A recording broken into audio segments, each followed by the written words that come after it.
नमस्कार बच्चों, senior maths में मैं BL जांगेड़ अपन पढ़ेंगे मैथ्स। जो अपनी गणित है वो अपन पढ़ेंगे।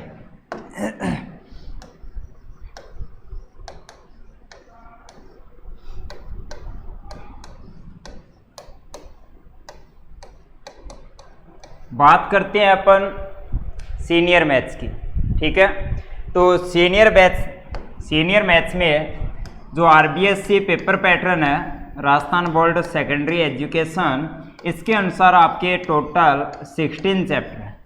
कुल कितने चैप्टर है? 16 चैप्टर है, ठीक है। उनमें से आज अपन स्टार्ट करेंगे चैप्टर नंबर 3। आज अपन स्टार्ट कर रहे हैं चैप्टर नंबर 3, जिसका नाम है मैट्रिक्स। ठीक है। पेपर पैटर्न के अनुसार ये जो मैट्रिक्स चैप्टर है, इसका कुल वेटेज रहेगा 3 अंक। कुल कितने मार्क्स का ये वाला चैप्टर आने वाला है? 3 अंक का। एक अंक का क्वेश्चन आएगा और एक 2 अंक का क्वेश्चन आएगा। ब्लूप्रिंट के हिसाब से जो आपका चैप्टर नंबर 3 है, जिसका नाम है मैट्रिक्स, कितने अंक का है बच्चों? 3 अंक का। कितने क्वेश्चन आएंगे? 2 क्वेश्चन आएंगे। एक क्वेश्चन 1 अंक का, एक क्वेश्चन 2 अंक का आएगा, ठीक है। चलो भाई स्टार्ट करते हैं मैट्रिक्स। अपन मैट्रिक्स। तो हेडिंग लिखो मैट्रिक्स। हेडिंग लिखो बे मैट्रिक्स। तो सबसे पहला आपका क्वेश्चन होगा कि मैट्रिक्स होती क्या है, मैट्रिक्स क्या है, ठीक है। तो मैट्रिक्स क्या होती है? मैट्रिक्स एक शेप होती है। मैट्रिक्स क्या होती है? एक शेप होती है। कौन सी शेप? या तो वर्गाकार या फिर आयताकार। मैट्रिक्स क्या होती है बे? एक वर्गाकार या फिर आयताकार। अब अगर शेप है तो शेप के अंदर क्या होंगे? शेप के अंदर राशियां हो सकती है, संख्याएं हो सकती है, या फिर वस्तुएं होंगी, या फिर ये जो राशियां, संख्याएं या वस्तुएं है, इनका एक नाम दे रहा हूं अवयव। यानी कि कुछ राशियों, संख्याओं या फिर अवयवों की वर्गाकार या फिर आयताकार रूप में सुव्यवस्थित क्रम या विन्यास क्या कहलाता है? मैट्रिक्स कहलाती है। क्या कहलाती है भाई? मैट्रिक्स कहलाती है। तो मैट्रिक्स में क्या लिखोगी? मैट्रिक्स की जो डेफिनेशन है उसमें क्या लिखोगी? लिखोगे कुछ राशियों संख्याओं,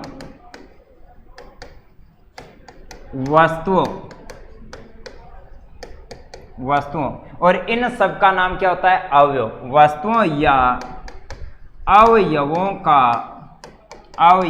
का वर्गाकार या आयताकार रूप में सुव्यवस्थित विन्यास या क्रम, सुव्यवस्थित विन्यास क्या कहलाता है? मैट्रिक्स कहलाता है। क्या कहलाता है अभी? मैट्रिक्स कहलाता है, ठीक है। तो सबसे पहले अपन ने डेफिनेशन लिख दी क्या कि मैट्रिक्स किसे कहते हैं? कुछ राशियों, संख्याओं या फिर वस्तुओं की आयताकार या फिर वर्गाकार रूप में सुव्यवस्थित विन्यास क्या कहलाता है? मैट्रिक्स कहलाता है। मैट्रिक्स के लिए एक बात ध्यान में रखते हैं, जो विन्यास होना है वो किस रूप में होना है? या तो आयताकार या फिर वर्गाकार। और विन्यास किनका होगा? एलिमेंट का, वस्तुओं का, संख्याओं का, ठीक है। तो वस्तुओं को वर्गाकार रूप में लिखते हैं तो जो एलिमेंट होते हैं उनको कवर करते हैं। किससे करते हैं? बड़े कोष्ठक से। तो क्या करोगे? एक लाइन लिखोगे जो मैट्रिक्स के अवयव है, अवयवों को बड़े कोष्ठक में लिखते हैं। बड़े कोष्ठक ये वाला में लिखते हैं। बड़े कोष्ठक में लिखते हैं। ये एक पॉइंट आपने लिख दिया। अब अपन देखते हैं मैट्रिक्स के उदाहरण। तो यहां पर लिख रहा हूं मैं उदाहरण। जैसे यहां पर लिख दिया 1 2 3 4। मैट्रिक्स के जो एलिमेंट है, अवयव है, उनके बीच में कोमा वगैरह कुछ भी नहीं आता, उनको डायरेक्ट लिखते। 2 पंक्तियां 2 स्तंभ, क्या बन रहा है, एक वर्गाकार शेप बन रही है। कौन सी शेप बन रही है, वर्गाकार शेप बन रही है। यहां पर लिख रहा हूं ABCDE और F। ये स्तंभ ज्यादा है, पंक्तियां कम है, यानी कि कौन सी शेप है, आयताकार। आयताकार या वर्गाकार शेप क्या होती है, मैट्रिक्स। ये भी मैट्रिक्स है, ये भी मैट्रिक्स है। यहां पर लिख रहा हूं जैसे 1A 2B 2B 3 और C लिख दिया। 3 और मैंने क्या लिख दिया भाई, C लिख दिया। ठीक है, तो ये भी क्या है, एक आयताकार शेप है, तो इसका नाम भी क्या होगा, एक मैट्रिक्स होगा। इसका नाम भी क्या होगा, एक मैट्रिक्स होगा। लेकिन यहाँ पर A B और C ये कौन सी शेप है, त्रिभुजाकार शेप, तो ये वाली मैट्रिक्स नहीं है, ये वाली मैट्रिक्स नहीं है। तो ऊपर के जो 3 उदाहरण है, ये तीनों के 3 क्या है, मैट्रिक्स के उदाहरण है, मैट्रिक्स के उदाहरण है। ठीक है, तो मैट्रिक्स के लिए कुछ 1-2 इंपॉर्टेंट पॉइंट है, अपन वो इंपॉर्टेंट पॉइंट लिख रहे हैं। तो वो पॉइंट देखो, जैसे ये मैट्रिक्स है, इसका आपको नाम लिखना है। ये मैट्रिक्स है, इसका आपको नाम लिखना है। तो इसका नाम किस प्रकार से लिखोगे, जैसे 11th क्लास में आपने पढ़ा था कि जो सेट होता है उसका सेट होता है उसका नाम अंग्रेजी वर्णमाला के कैपिटल लेटर से लिखते हो। उसी प्रकार जो मैट्रिक्स होती है उसका अगर आप नाम लिखना चाहते हो तो उसका नाम भी आप कैपिटल लेटर के रूप में लिखोगे। तो सबसे पहले इंपॉर्टेंट पॉइंट में नंबर 1 लिख रहा हूं कि मैट्रिक्स को, कोई भी मैट्रिक्स होती है उसको, मैट्रिक्स को अंग्रेजी वर्णमाला इंग्लिश अल्फाबेट की बात हो रही है, के बड़े अक्षर और बड़े अक्षर जैसे capital A, capital B, capital A, C से लिखते हैं। कोई भी मैट्रिक्स होती है उसका नाम लिखना है तो कैसे लिखोगे, अंग्रेजी वर्णमाला के कैपिटल लेटर से लिखते हैं। ठीक है जी, कोई दिक्कत है तो बोलो। जैसे उदाहरण आपको लिखना है तो आप बोलोगे जैसे ये वाली मैट्रिक्स है 1 2 3 और 4, इसका आपको नाम लिखना है तो नाम क्या लिखोगे, इसका कैपिटल A लिख सकते हो, कैपिटल B लिख सकते हो। ऐसा नहीं है कि इसका नाम लिख रहे हो आप क्या, स्मॉल है। ठीक है जी, तो मैट्रिक्स की परिभाषा आपने लिखी है, मैट्रिक्स के उदाहरण लिखे हैं आपने। किस में लिखते हो आप, बड़े कोष्टक में लिखते हो, कोमा वगैरह नहीं लगाते हो। फिर इंपॉर्टेंट पॉइंट में लिखा है अंग्रेजी वर्णमाला के कैपिटल लेटर से मैट्रिक्स को अपन डिनोट करते हैं या फिर लिखते हैं, डिनोट करते हैं या फिर लिखते हैं। ठीक है, नेक्स्ट एक हेडिंग लिख रहा हूं, मैट्रिक्स के अवयव। वैसे तो आपको पता है लेकिन मैं लिख रहा हूं मैट्रिक्स के अवयव, element of A matrix, matrix के अवयव। तो अवयव क्या होते हैं, जिन वस्तुओं या संख्याओं से मैट्रिक्स बनी होती है उन संख्याओं या वस्तुओं को क्या कहते हैं, मैट्रिक्स के अवयव। तो इसमें लिखो, जिन वस्तुओं या संख्याओं से मिलकर मैट्रिक्स का निर्माण होता है उन्हें मैट्रिक्स के अवयव कहते हैं। तो क्या लिखोगे, जिन वस्तुओं से मैट्रिक्स का निर्माण होता है, जिनसे मैट्रिक्स बनती है, जिनसे मैट्रिक्स बनती है उन्हें क्या कहते हैं, मैट्रिक्स के अवयव कहते हैं। और अवयव जो है उनके लिए एक इंपॉर्टेंट पॉइंट लिखते हैं कि मैट्रिक्स के जो अवयव होते हैं उनको, अवयवों को स्मॉल लेटर यानी कि छोटे अक्षर अंग्रेजी वर्णमाला के छोटे अक्षर ABC से लिखते हैं। अगर कोई मैट्रिक्स है उसका कोई एलिमेंट आपको मानकर चलना है, उस एलिमेंट को मानकर चलोगे, small A, small B, small C, इस प्रकार से। ठीक है जी, कोई दिक्कत है तो बोलो। ठीक है, नेक्स्ट एक मैं नोट लिख रहा हूं, नोट में एक नाम लिख रहा हूं पंक्ति, नोट में एक नाम लिख रहा हूं पंक्ति, इंग्लिश में बोलते हैं रो। फिर एक नाम लिख रहा हूं स्तंभ, इंग्लिश में बोलते हैं कॉलम, इंग्लिश में बोलते हैं क्या, कॉलम। पंक्ति क्या होती है, मैट्रिक्स में पंक्ति क्या होती है, किसी भी मैट्रिक्स में जो क्षैतिज रेखा होती है, क्षैतिज रेखा होती है उसे क्या कहते हैं, पंक्ति कहते हैं। तो पंक्ति में लिख सकते हो क्षैतिज रेखा, मैट्रिक्स में जो क्षैतिज रेखा होती है उसे अपन मैट्रिक्स की पंक्ति कहते हैं। उसी प्रकार स्तंभ, कॉलम क्या होता है, मैट्रिक्स में जो ऊर्ध्वाधर रेखा, मैट्रिक्स में जो ऊर्ध्वाधर रेखा होती है उसे क्या कहते हैं, स्तंभ कहते हैं। तो यहाँ पर लिख रहा हूं ऊर्ध्वाधर पंक्ति, ऊर्ध्वाधर रेखा, ऊर्ध्वाधर रेखा। ठीक है। जैसे ये कौन सी क्षैतिज रेखा है, तो ये कौन सी पंक्ति है, पहली पंक्ति, ये कौन सी पंक्ति है, दूसरी, ये कौन सा स्तंभ है, पहला, ये कौन सा स्तंभ है, दूसरा स्तंभ है। ठीक है, तो मैट्रिक्स के बारे में आपने क्या देख लिया, मैट्रिक्स में पंक्ति क्या होती है, मैट्रिक्स में स्तंभ क्या होता है, ये आपने देख लिया। ठीक है जी। नेक्स्ट मैं एक अच्छी वाली हेडिंग लिख रहा हूं, मैट्रिक्स का क्रम। मैट्रिक्स का क्रम। ठीक है, क्रम में देखो, यदि किसी मैट्रिक्स में 5 पंक्तियां हैं, यानी कि क्षैतिज रेखाएं कितनी है, 5 हैं, 6 स्तंभ है, यानी कि ऊर्ध्वाधर पंक्तियां कितनी है, 6, तो उस मैट्रिक्स का जो क्रम होता है वो बोलते हैं अपन 5x6। उसका क्रम क्या बोलोगे, 5x6।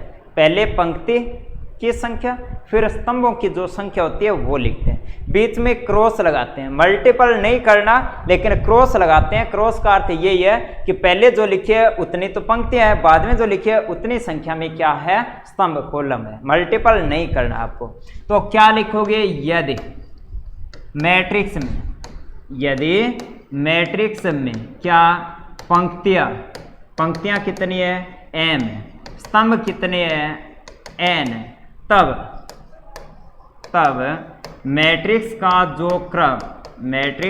जो क्रम है वो क्रम होगा कितना, m×n।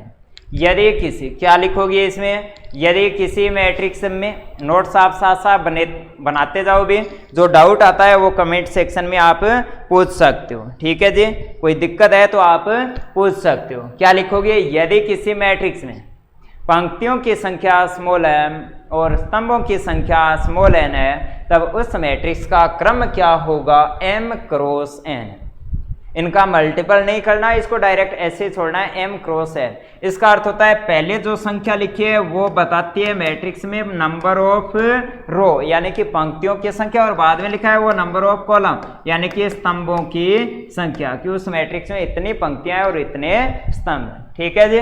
जैसे उदाहरण के रूप में, जैसे अपन बात करें उदाहरण की, तो यहाँ पर एक उदाहरण लिख रहा हूँ। जैसे मैट्रिक्स है तो नाम लिख दिया A, यहाँ पर लिख रहा हूँ 1 2 3 ABC, ये पहली मैट्रिक्स है। एक अन्य मैट्रिक्स से लिख रहा हूँ B, यहाँ पर लिख दिया 1 2 3A 5C। क्या करना है आपको, क्रम बताना है। क्या करना है आपको, इन दोनों मैट्रिक्स का आपको क्रम बताना है। तो इस मैट्रिक्स का जो ऑर्डर है, क्रम है, इस मैट्रिक्स का जो ऑर्डर है, क्रम है, वो आप बताओगे। कैसे बताओगे कि इसका क्रम बताना है, तो इसमें पंक्तियों की संख्या कितनी है, 2 है, तो पहले क्या लिखोगे, 2। इसमें पंक्तियों की संख्या 1 2 और कितनी है, 3 है, तो यहाँ पर क्या लिखोगे, 3 लिखोगे। फिर क्या करोगे, क्रॉस लगाओगे। इसमें स्तंभों की संख्या 3, तो बाद में 3, इसमें स्तंभों की संख्या 2, तो यहाँ पर क्या लिखोगे, 2। पहले पंक्तियां 2 तो 2, स्तंभ 3 तो 3, पंक्तियां 3 तो 3, स्तंभ 2 तो 3×2। इसका आंसर 6 नहीं लिखना, आपको डायरेक्ट ऐसे ही छोड़ना है, 2×3। इसका अर्थ क्या होगा कि 2 तो पंक्तियां है और 3 क्या है, स्तंभ है, 3 क्या है, स्तंभ है। इसके बाद में एक और इंपॉर्टेंट लाइन है, क्या कि किसी भी मैट्रिक्स का जो क्रम होता है उसको मैट्रिक्स के राइट साइड में जो मैट्रिक्स के पैर है यहाँ पर छोटे कोष्टक के रूप में या फिर डायरेक्ट लिखते हैं। कैसे, इसका क्रम 2×3 है तो इसके पैरों में यहाँ पर 2×3 छोटे कोष्टक में या डायरेक्ट लिख सकते हो। तो यहाँ पर क्या लिखोगे, 3×2। इसका अर्थ क्या है, 3 पंक्तियां 2 स्तंभ। ठीक है, तो ये वाली लाइन भी आप नीचे लिख सकते हो। मैट्रिक्स का जो क्रम ज्ञात करना आपने सीखा है उसके नीचे आप एरो लगाकर लिख सकते हो। क्या कि मैट्रिक्स के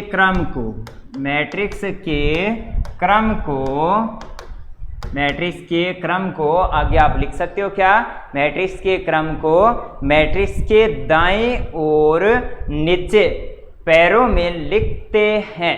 मैट्रिक्स के क्रम को मैट्रिक्स के दाईं और नीचे की तरफ लिखते हैं। ठीक है, अगर m×n है तो राइट साइड में नीचे की ओर क्या लिखोगे, m×n। 5×6 तो राइट साइड में पैरों की तरफ आप क्या लिखोगे, 5×6 लिखोगे। यहां तक अगर किसी भी प्रकार का डाउट है तो आप मेरे साथ शेयर कर सकते हो, जो भी डाउट है वो क्लियर कर सकते हो भी। ठीक है, मुझे लगता है कि यहां तक कोई भी डाउट नहीं है। ठीक है, नेक्स्ट लिख रहा हूं मैं एक नई हेडिंग। नेक्स्ट मैं एक नई हेडिंग लिख रहा हूं और हेडिंग का नाम है मैट्रिक्स का निरूपण। मैट्रिक्स का निरूपण। मैट्रिक्स का निरूपण। निरूपण का अर्थ है कि मैट्रिक्स को किस प्रकार से अपन लिखते हैं। निरूपण का अर्थ है मैट्रिक्स को अपन किस प्रकार से लिखते हैं। तो सबसे पहले मैं मैट्रिक्स को डिटेल में व्यापक रूप में कैसे लिखते हैं, जैसे यहाँ पर लिख रहा हूं m क्रॉस n क्रम की मैट्रिक्स, m क्रॉस n क्रम की मैट्रिक्स का व्यापक रूप, व्यापक यानी कि पूरा डिटेल में कैसे लिखते हैं। क्रम क्या दिया है, m क्रॉस n, यानी कि मैट्रिक्स में पंक्तियों की संख्या कितनी है, m है, और स्तंभों की संख्या कितनी है, n है। तो उस मैट्रिक्स को व्यापक रूप में कैसे लिखोगे। नाम है जैसे मैट्रिक्स का क्या, कैपिटल है। नाम क्या है, कैपिटल है। m क्रॉस n यानी कि पंक्तियों की संख्या कितनी है, m, और n है यानी कि स्तंभों की संख्या इस मैट्रिक्स में कितनी आनी है, n आनी है। तो सबसे पहले यहां पर जो एलिमेंट आएगा उसको हमेशा a लिखोगे। कौन से पंक्ति का है, पहले का। पंक्ति पहले लिखते हैं। कौन से स्तंभ का है, पहले का ही है, स्तंभ को बाद में लिखते हैं। जो पंक्ति का क्रम और स्तंभ का क्रम है उसको पैरों में लिखते हैं। किसके पैरों में, एलिमेंट के। तो यहाँ पर जो इस स्थिति पर जो एलिमेंट आएगा उसका नाम हमेशा आज के बाद लिखोगे A11। इस पहले वाले वन का अर्थ है कि पहली पंक्ति का है, दूसरे वन का अर्थ है कि पहले स्तंभ का है। तो बोलो यहाँ पर जो एलिमेंट आएगा उसका नाम क्या होगा, A12 होगा। कैसे, कौन सी पंक्ति का है, पहली का, कौन से स्तंभ का है, दूसरे का, तो 1 2। यहां पर आएगा उसका नाम होगा A13, क्यों, पहली पंक्ति का है और तीसरे स्तंभ का है। डॉट डॉट डॉट, यानी कि इस प्रकार से एलिमेंट आते जाएंगे। लेकिन ये क्या है, स्तंभ है, ये क्या है, स्तंभ है, और जो मैंने ऊपर लिखा है उसमें स्तंभों की संख्या कितनी है, n है। तो लास्ट वाला स्तंभ कितने नंबर का होगा, n नंबर का। लेकिन पंक्ति कौन सी है, पहली है, तो यहां पर आएगा A1n, A1n। बोलो भाई कोई दिक्कत है। कौन सा स्तंभ, दूसरा, तो यहां पर लिखोगे कौन सी पंक्ति, दूसरी। कौन सा स्तंभ, पहला, तो यहां पर 2 1। दूसरी पंक्ति, दूसरा स्तंभ, दूसरी पंक्ति यानी कि 2, तीसरा स्तंभ, स्तंभ बाद में तो 3। इस प्रकार से कौन सी पंक्ति है, दूसरी है, स्तंभ कौन सा है, n नंबर का, तो यहां पर लिखोगे n। इस प्रकार से आप एलिमेंट लिखोगे। कितनी पंक्तियां हैं, m पंक्तियां हैं, तो ये पहली, दूसरी, डॉट डॉट डॉट, लास्ट वाली यानी कि m नंबर की पंक्ति है, तो यहां पर लिखोगे m। कौन सा स्तंभ, पहला, तो यहां पर 1। कौन सी पंक्ति, m नंबर की, दूसरा स्तंभ, फिर आगे AM3 लिख दिया। ठीक है, और लास्ट में क्या आएगा, इस प्रकार से m नंबर की पंक्ति, n नंबर का स्तंभ। ये आपने मैट्रिक्स का व्यापक रूप लिखा है जिसका क्रम क्या है, m क्रॉस n, और जो क्रम होता है उसको राइट साइड में नीचे भी लिख सकते हैं। तो यहाँ पर मैंने लिखा है m क्रॉस n। तो किसी भी मैट्रिक्स को व्यापक रूप में आपको इस प्रकार से लिखना है। अगर यहाँ तक कोई डाउट है, किसी भी प्रकार की कोई दिक्कत है तो आप हमसे पूछ सकते हो। ठीक है, अगर दिक्कत नहीं है तो इसके लिए मैं एक लाइन और लिख रहा हूं कि जो मैट्रिक्स होती है उसको संक्षेप रूप में इसी में है भाई, संक्षेप रूप में हमेशा अपन लिखते हैं कैसे, a बराबर, कैसे लिखते हैं, a बराबर। अब देखो यहाँ पर इसके अंदर जितने भी एलिमेंट है उन सब में सेम है, क्या दिखाई दे रहा है, सेम a। क्या दिखाई दे रहा है, a दे रहा है, a दिखाई दे रहा है। तो सबके स्थान पर मैं लिख रहा हूं a। चेंज क्या हो रहा है, नीचे जो पैरों में संख्या लिखी है वो संख्याएं चेंज हो रही है। जो चेंज हो रही है उनके स्थान पर लिख दिया मैंने क्या, ij। क्या लिखा है, ij। i का मान, पहले लिखी हुई जो संख्या है उसका मान चेंज हो रहा है, 1 2 3 4, यानी कि i का मान अधिकतम। i क्या है, पंक्तियों की संख्या। i क्या है, पंक्तियों की संख्या। पंक्तियां कितनी है, m क्रॉस n क्रम है तो पंक्तियां कितनी हो सकती है, m। पंक्ति का मान 1 से पहली पंक्ति, दूसरी पंक्ति, तीसरी। -4 नंबर की पंक्ति होती है क्या? नहीं होती। 0 नंबर की पंक्ति होती है क्या? नहीं होती। पंक्ति यानी कि फर्स्ट नंबर की पंक्ति, सेकंड पंक्ति, थर्ड पंक्ति और लास्ट में पंक्तियों की संख्या अधिकतम कितनी है? m है। तो i का मान स्टार्ट होगा 1 से लेकर m तक। तो यहाँ पर लिख सकते हो कि i का मान बराबर है किसके? 1 के, और लेस देन इक्वल टू क्या है? m है। फिर j का मान, j क्या है? स्तंभों की संख्या। j क्या है? बाद वाली संख्या। बाद वाली संख्या किसके लिए बताई थी मैंने? स्तंभों की। और स्तंभों की संख्या अगर क्रम m क्रॉस n है तो अधिकतम स्तंभ कितने? n है। तो j का अधिकतम मान कितना होगा? n। स्तंभ भी क्या होता है? 1 से स्टार्ट, पहला स्तंभ, दूसरा स्तंभ, तीसरा। -6 नंबर का स्तंभ नहीं होता, 0 नंबर का स्तंभ नहीं होता। तो j का मान भी क्या है? यहाँ पर 1 से लेकर n तक है। ये क्या लिखा है आपने? मैट्रिक्स लिखा है। जिसका क्रम अगर लिखना है तो यहां पर लिखोगे m क्रॉस n। m क्या होती है? पंक्तियों की संख्या, और पंक्ति की संख्या के स्थान पर i लिखा है, यानी कि i क्या है? पंक्ति की संख्या, और पंक्तियों की संख्या कितनी है? पूरी m है। j क्या है? स्तंभों की संख्या, और स्तंभों की संख्या कितनी है? पूरी n है। तो यहाँ पर शॉर्ट में लिख रहा हूँ i के स्थान पर, नीचे लिख रहा हूँ i क्या है? पंक्तियों की संख्या, और j क्या है? स्तंभ की संख्या। j के लिए लिख रहा हूं मैं क्या है? कि j क्या है भाई? स्तंभ की संख्या। तो ये आपको याद रखना है कि कोई भी मैट्रिक्स होती है उसको संक्षेप रूप में लिखते हैं कैपिटल A बराबर small a i j, small a i j। तो इससे फायदा क्या होगा? इसका क्वेश्चन किस प्रकार से आएगा? तो उसके लिए मैं आपको एक उदाहरण बता रहा हूं, वो देखो भाई। एक उदाहरण बता रहा हूं, देखो। 2 क्रॉस 3 क्रम की मैट्रिक्स बताओ, मैट्रिक्स बताओ या फिर ज्ञात करो। 2 क्रॉस 3 क्रम की एक मैट्रिक्स का निर्माण करो जिसके अवयव या फिर जहां पर जितने भी एलिमेंट हैं उन सबके स्थान पर a i j लिख दिया। 2 क्रॉस 3 है तो पंक्तियां कितनी है? 2 है। पंक्तियां कितनी है? 2। पंक्ति यानी कि i का मान कहां तक जाएगा? 2 तक, यानी कि 1 और 2। j का मान कितना आएगा? स्तंभों की संख्या 3 है तो j का मान, स्तंभ का मान 1 2 3, 2 पंक्तियां और 3 स्तंभ, यानी कि 2 क्रॉस 3 क्रम की क्या करनी है? मैट्रिक्स बनानी है। और जिसके लिए दिया है कि जिसके एलिमेंट प्राप्त हो रहे हैं i प्लस 2j नियम से, i प्लस 2j नियम से प्राप्त हो रहे हैं, तो ऐसे मैट्रिक्स का निर्माण करो। तो ऐसे क्वेश्चन में आपको क्या करना है? सबसे पहले आपको लिखना है, माना जो मैट्रिक्स है, माना जो मैट्रिक्स है उस मैट्रिक्स को संक्षेप रूप में लिखना है। मैट्रिक्स का नाम लिख दिया, कैपिटल है। संक्षेप रूप में लिखते हो a i j। कैसे लिखते हो? a i j लिखते हो।